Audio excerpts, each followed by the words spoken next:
this particular instance, he's passing through Samaria, and for whatever reason, I have my theories, but that's another sermon.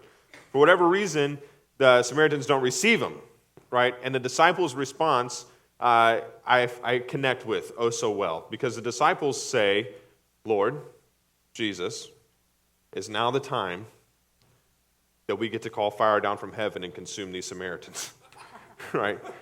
Right, and what they're thinking of is, of course, they're thinking of Elijah, right? Elijah in the Old Testament, he called fire down from heaven and consumed the altar and the sacrifice with the prophets of Baal, and it was really awesome.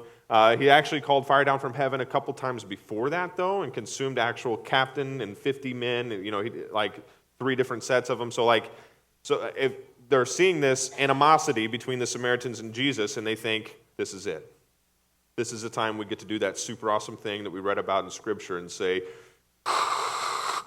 and I resonate with that, right? I connect with that because I can be prone to get a little angry. I can be prone to get a little heightened, right? Especially if I feel personally offended, right? Or if you offend my family, right? Or if you offend my ideologies, I can be pretty quick to flip some tables, all right? And that's not good, right? So I really connected with the disciples in that, and Jesus in that moment actually rebukes the disciples and tells them in a much nicer way to just shut up, to stop that. That's not what they're going to be doing right now. So we're not going to be in Luke 9. We're going to be in Mark 6, talking about a time when Jesus got pretty offended. Or I guess a pretty strong offense was spoken against Jesus. So he went away from there and came to his hometown, and his disciples followed. This is Mark 6, verse 1. Now we're in verse 2. That quick. Bada bing, bada boom. It's going to be a quick sermon. Maybe not. I don't know. And on the Sabbath he began to teach in the synagogue, and many who heard him were astonished, saying, where did this man get these things? What is the wisdom given to him? And how are such mighty works done by his hands? Is not this the carpenter, the son of Mary, and brother of James, and Joseph, and Judas, and Simon? They don't have commas, and they don't do that. They just say and. And are not his sisters here? That was a joke, you guys. All right. This is going to be kind of, I don't know how heavy this morning is going to be, okay, because I felt this sermon pretty heavy on me, so I'm trying to lighten the mood. You guys got to work with me, though, okay? You got to actually laugh at the jokes if it's going to work, okay? All right, so, man, I'm spoon feeding it. Okay. Now I lost my place. And are not his sisters here with us? And they took offense at him. We're in verse 4 for everyone else who lost their place too. And Jesus said to them, a prophet is not without honor except in his hometown and among his relatives and in his own household. And he could do no mighty work there except that he laid his hands on a few sick people and healed them. And he marveled because of their unbelief. And he went about among the villages teaching. We're going to stop right there for a second. A lot of you guys are familiar with this passage. Jesus, he's leaving this really cool moment where he heals a woman who's been bleeding for 12 years and then raises a 12-year-old girl from the dead. All right, so he's coming off of that. He goes to his hometown. He gets to his hometown, and as his custom, he starts teaching in the synagogue, right? He goes to the synagogue on the Sabbath, and he's teaching, and he's preaching. And the difference this time is that the people that he's talking to remember him whenever he was just a little boy. Like they know Jesus, right? Like maybe some of them even like babysat Jesus. You know what I mean? Like these people really know they know Jesus. And he comes and he starts teaching, and we know because of the sermon that Tim preached, several months ago now that whenever Jesus taught, he taught with what? Great authority, right? We know this also whenever we read in Matthew, the Sermon on the Mount, whenever Jesus would say, you've heard that it's been said, but I say, right? So he's teaching with strong authority, and they're hearing it. They're hearing reports of all these miracles that he's done, maybe even the report that Jesus told the people to be quiet, but we know how well that went. Maybe they've already even begun hearing the report that Jesus has raised a girl from the dead, right? So they're hearing the reports of these miracles. They look at him and they go, something just ain't adding up. We know him. We remember him.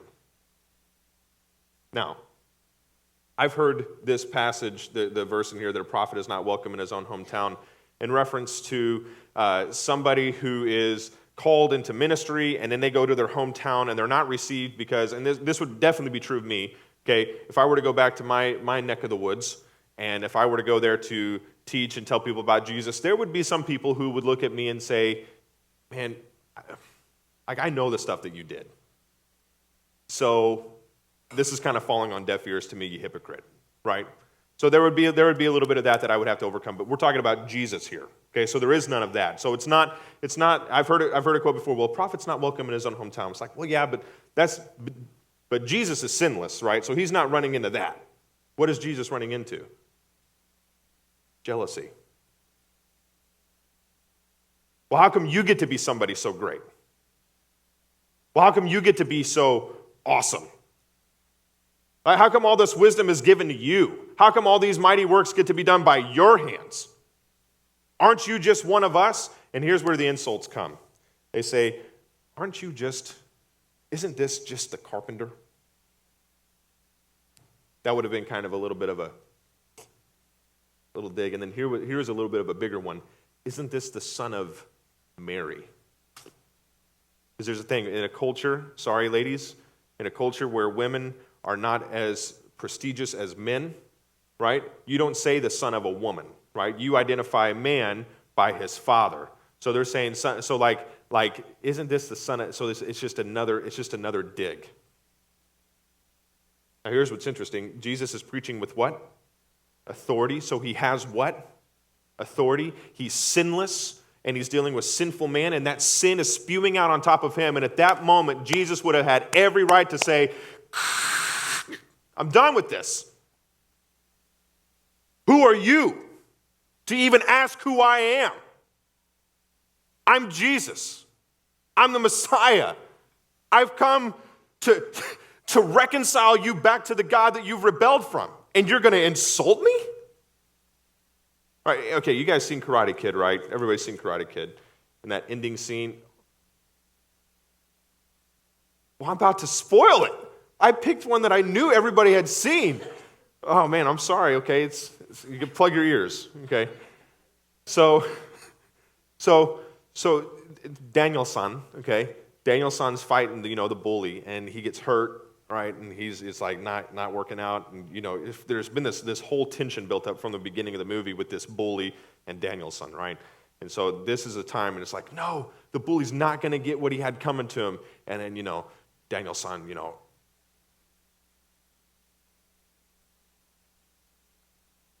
No, I was faking it. I got the balance. Okay, he was hurt, he was hurting. So he comes up like that, and then the guy charges and he bow. I'm not going to try that one. Okay, stuff will fall out of my pockets. That's why.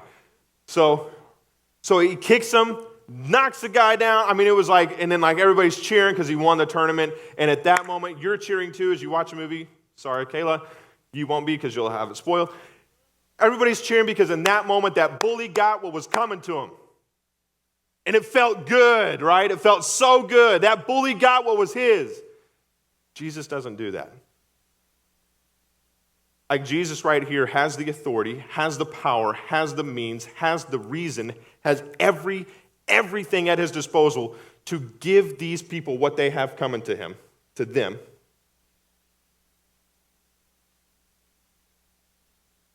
And he doesn't. It'd be like Daniel's son standing there and just like getting whipped. And then you being like, well, that was a really bad movie. But that's what Jesus did. Jesus has the authority. He's offended. And yet he is persistently peaceful. He's peaceful. Not like I am. Probably not like you are. Whenever you get offended, here he is, peaceful.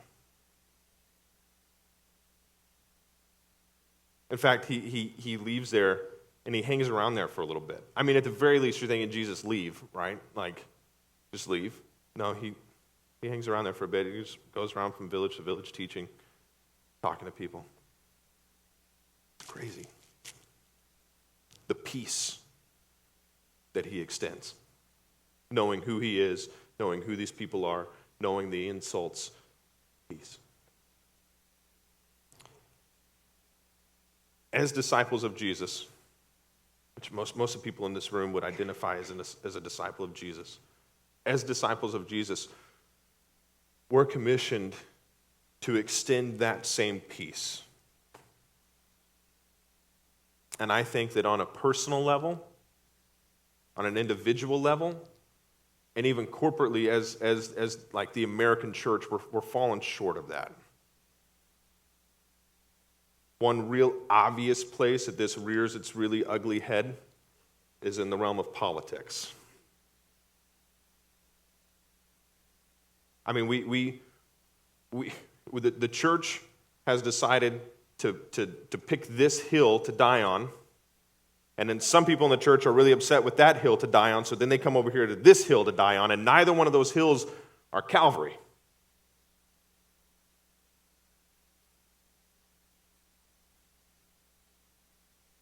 We're picking up our cross and we're bearing it. Here's something right. I'm just going to be really real with you guys, okay? Because here's the thing: the outside world looking in is looking in on the church and saying, "I don't really want to have anything to do with that." Why? Whenever we boil it down, it's because there's no peace there. There's no peace there. I don't want anything to do with that. I mean, first of all, the church can't get along with each other. The church can't get along with me because I disagree with them. Now, here's the thing.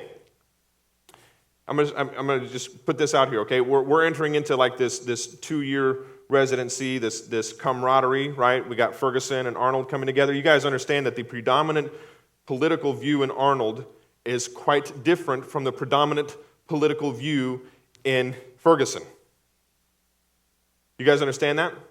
You guys understand that, like, there's people worshiping that we're just now singing praises to the same Jesus in this room that have different, very, very, very, very, very, very, very different political views? I know that for a fact. You guys know that? You guys understand that?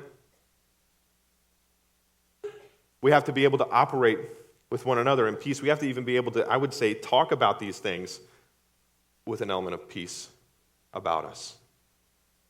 But they can't be hills that we die on. And I get it. There's some like real hot button issues, right? We got homosexuality. All right, there's a biggie. Am I saying that we bend a knee? I'm not saying that we bend a knee. We got really, really hot button issues like abortion.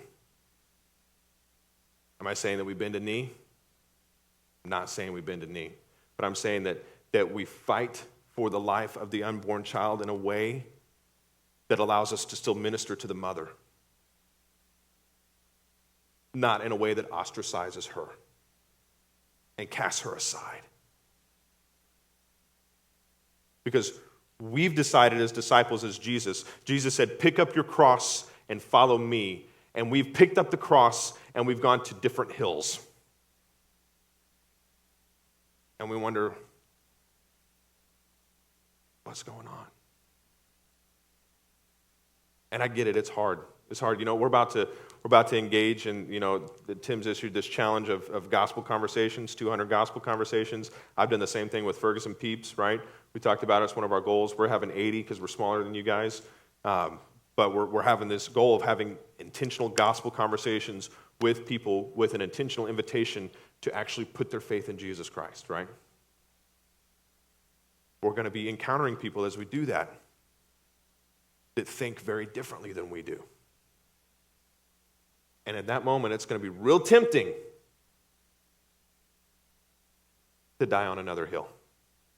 And I know, because here's the thing. In Ferguson, I've been in Ferguson for a few years now, so I've been, the protests and all that. So I would go to the protests. I would sit there and I would talk to people.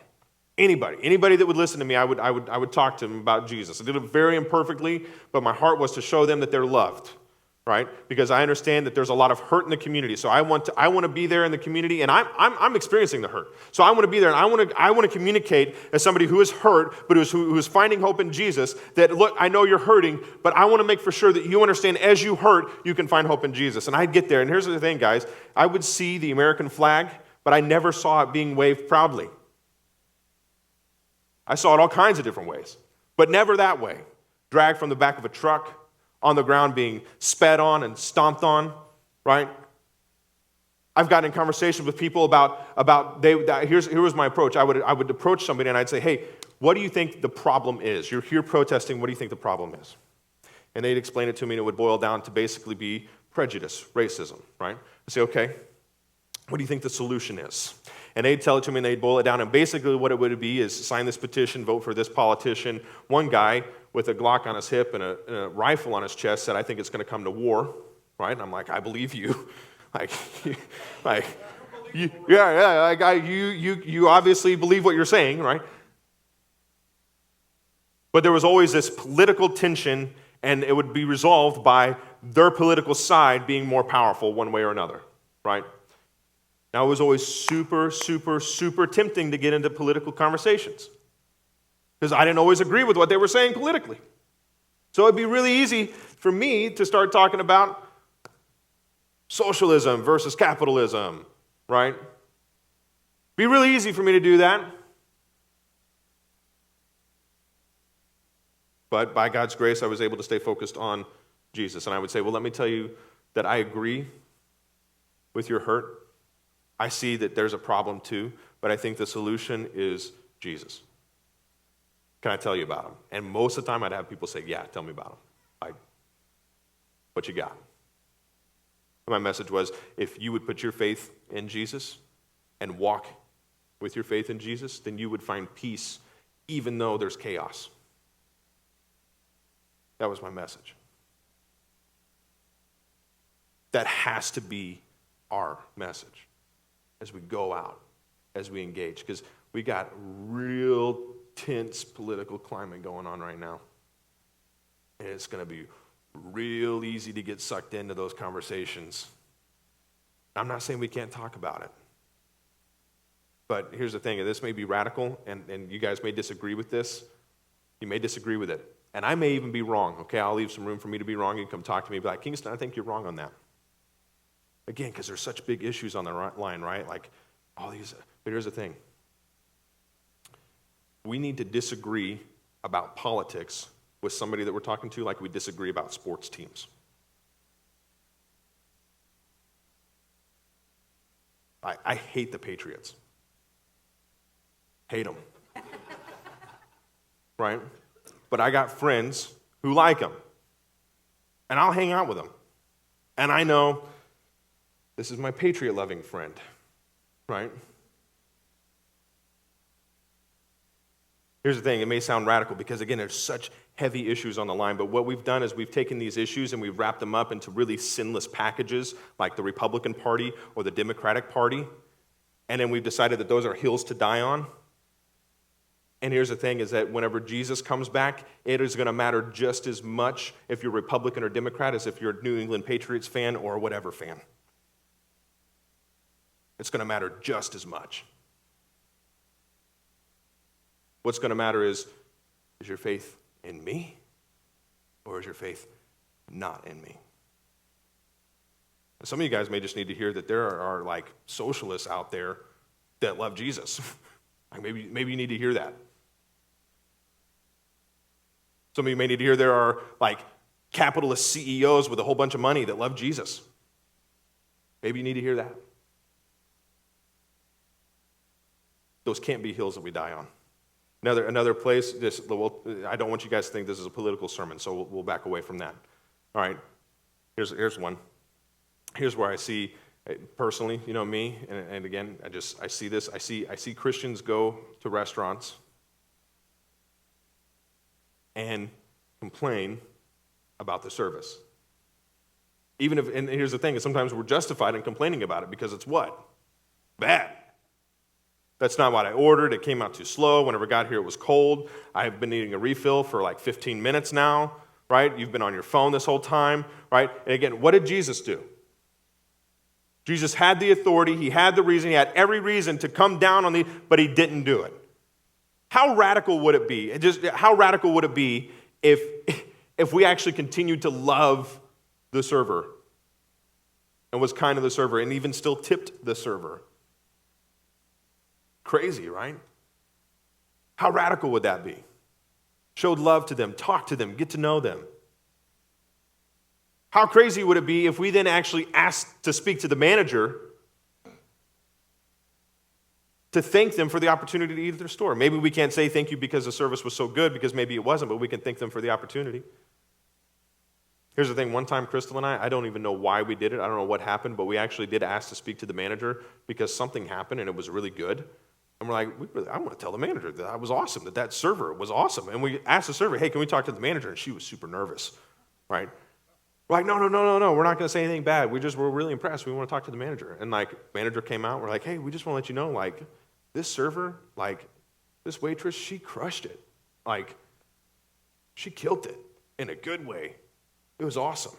And he's like, oh, wow, thank you. And as we're leaving, he catches us at the door and is like, hey, here's a couple of gift cards. We're like, nobody ever calls a manager to say, thank you. I only get asked to come to the table if it's bad. So I wanted to give you these gift cards. Next meal's on me. It's like, wow, that's awesome. What if we did that? What if we went into restaurants and asked to speak to the manager just to say, hey, thank you? I know it's hard being a manager. I know it's hard being a server. And you guys, I'm coming here for your service. And even if it's not what we expect, we can still thank them for that service. Here's where it got me as I was sitting and thinking about this sermon. Hills that I die on that are not Calvary. Let's bring this into the home. How many fights do we get into with our spouse, with our children, with roommates, with whoever? I don't know your living situation. Where we just insist, no, right now I will die on this hill, or you will die on this hill. Somebody's going to die on this hill. Right? How often do we get to that point? It's tainting the gospel at the very least in our own hearts. It's tainting the gospel at the very least in our home. The proclamation of it. That's not a peaceful home. That's not a peaceful heart.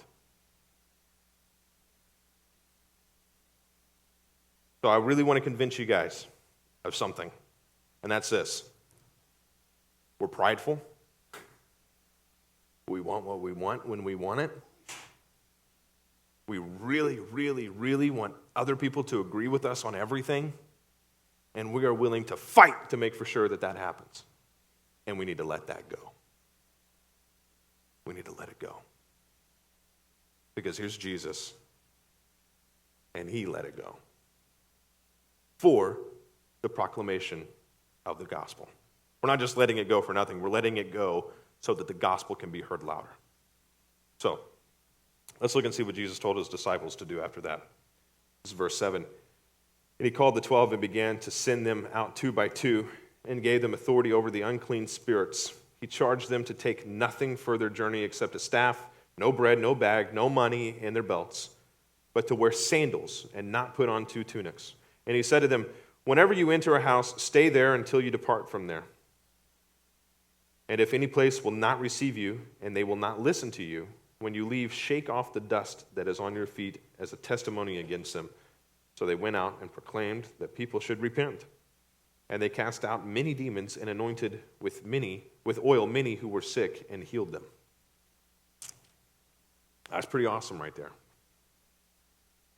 Jesus sends them out with what? He gave them what? Authority. The authority that he had, he now gives to them. He gives authority to them to go cast out demons. Sends them out into villages, 2 by 2. He tells them, hey, whenever you get to a home, if somebody welcomes you in the home, you stay in that home until you go to another village. And here was the reason why. It's because there were traveling philosophers at the time, and they would go from home to home to home to home.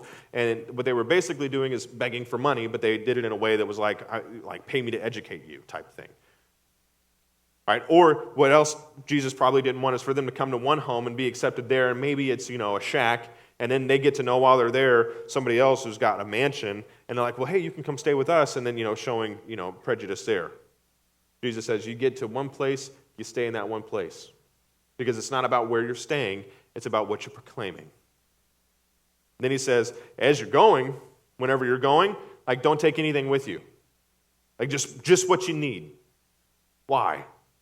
So that you'll understand that as you're doing this, you're completely, totally reliant upon me and the authority that I've given you. Not upon yourself, not upon anything that you can bring to the table. You're completely reliant upon me. And if you get somewhere and they don't accept you and you can't find a place to stay and everybody in that town rejects you, you leave there and you shake the dust off your sandals and you keep going. But wait, you don't want us to argue about how awesome you are? No, I don't want you to argue about how awesome I am. But wait, you don't want us to stay there and insist that they convert? No, I don't want you to stay there and insist that they, no, I don't want you to do that. Just in peace, leave. Be persistently peaceful everywhere you go. And the way that they did that, in my personal time, I'm reading through John. One thing really struck me is that Jesus didn't entrust himself to men. At one point early on in John, they're praising him, and it says Jesus didn't entrust himself to them. And that's basically what Jesus is asking his disciples to do here. Hey, as you go out, don't entrust yourself to man. Entrust yourself completely, wholeheartedly to me. That's the same thing he's asking us to do, is to entrust ourselves completely, wholeheartedly, totally to him. And whenever we do that, and we're talking with somebody that we disagree with about something as strong, that we have such a strong view of, like politics, whenever we're talking with him and we're not entrusted to man, because that's what we've done, right? We've entrusted ourselves to man, to a political party, either one, or maybe one in the middle, it doesn't matter, right? We've entrusted ourselves to that, and that's going to be the solution to our problem. And so whenever we're talking to somebody that we disagree with, well, now, because everything rests on my political view being right, now the only hope that I have for this country is if my political view is right. Now I have to convince you that you're wrong. And then I have to convince you that I'm right. So I'm going to die on this hill. Here's the thing.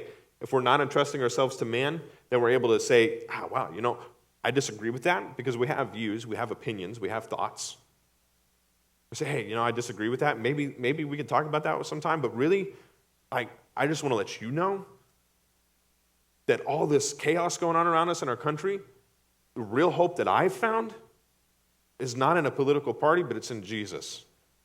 And I can tell that you're kind of anxious about this stuff too. So I just want to tell you about how he can take care of your anxiety regardless of where you land politically. Can I do that? Can I have that? That enables us to have that conversation whenever we're not entrusting ourselves to man. Whenever somebody offends us and we're not entrusting ourselves to man, we're able to do what Jesus did here. We're able to say, okay, not get angry, not throw fits. It doesn't matter if it's our waitress. It doesn't matter if it's a person on the highway that we will never see face to face. It doesn't matter if it's our spouse. It doesn't matter if it's our kids. Whenever we're offended and we're not entrusting ourselves to man, we're able to see through the offense. We're able to see a human being. We're able to see the cross. Here's the thing. Can I confess something to you guys? An opportunity that I have screwed up and that I am still seeking to reconcile. By the grace of Jesus, I'm still seeking to reconcile it because I got angry. And I'm going to share this story, and you guys are going to think, man, you got angry justifiably. Here's what happened. I'm going to take a drink before this one. Drink a coffee. Take a break. Make sure I got the whole. I'll spill it all over me. So Kristen and I move into our home in Ferguson. Not too long after we move in, the house next to us was also for sale, and somebody moved in there too, right? And shortly after they moved in, they got a couple of dogs, a couple of pit bulls, right? And I'm not anti-pit bull. I like dogs, right? I like pit bulls. However, I don't know your pit bull. And I had issues with that pit bull coming in our garage sometimes.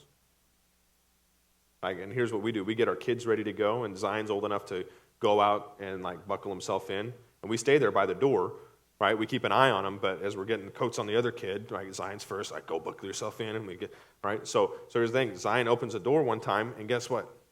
There's a pit bull right there, right? Now, I don't know. I don't. Is it just curious?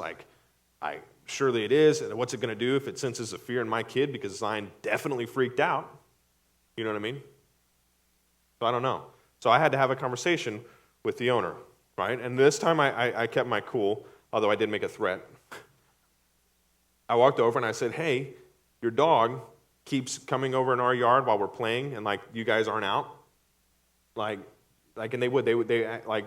my grandparents lived in the country. They would let their dogs out, and they'd close the door because you're in the country. You could do that.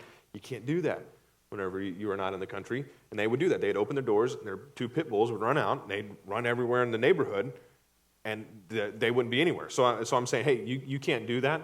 And I just want to let you know that I have my concealed carry, and I will not think twice. If your dog is in between me and my kid, I'm going to do whatever I need to do to kill your dog. And that will really break my heart because I don't want to do that. But you need to understand the gravity of this. You can't have your dog out and about with my kids playing around if you're not out here too. That was the end of that. They said, okay, sorry. And then guess what? Here's the dogs again, right? So I go over again, have another conversation with them. I don't think you understand.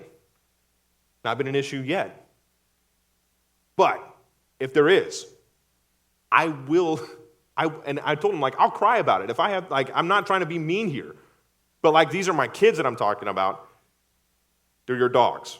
I'm going to choose my kids over your dogs. Please don't let them out here again with your not being out here, okay? Then one day, we're setting up, and it's not going to be as bad as you think. I'm setting up a water table to play in the front yard with the kids, right? And I put my foot down, and I put my foot down right in some poo in my yard. I don't have any dogs, right? And my kids don't poop in the yard. Okay? So instantly, my blood starts boiling, right? And I walk over there, and I told them in much meaner than what I'm going to tell you guys right now.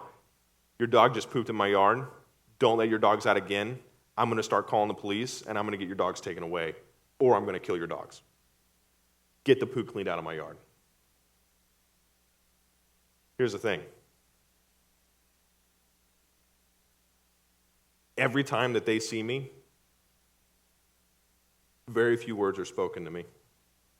I've tried hey, how's it going? It's they don't want to have anything to do with me. Because I was the guy that decided to die on a hill that wasn't Calvary.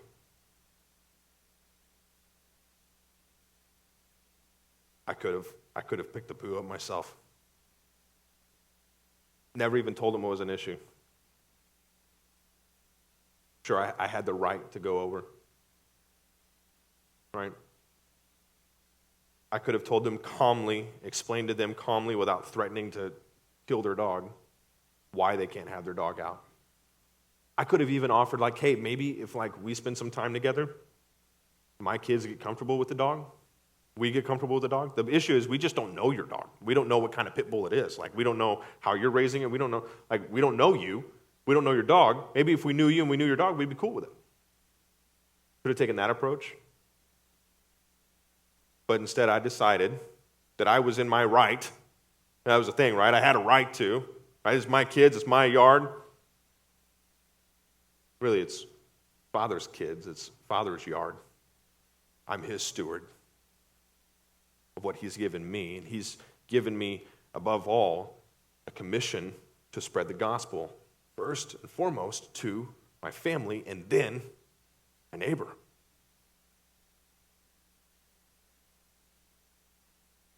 You guys see how this works out in our lives? How we decide to get all flustered and all upset about things that just really, in the grand scheme of things, it just just don't matter. Now, here's the thing.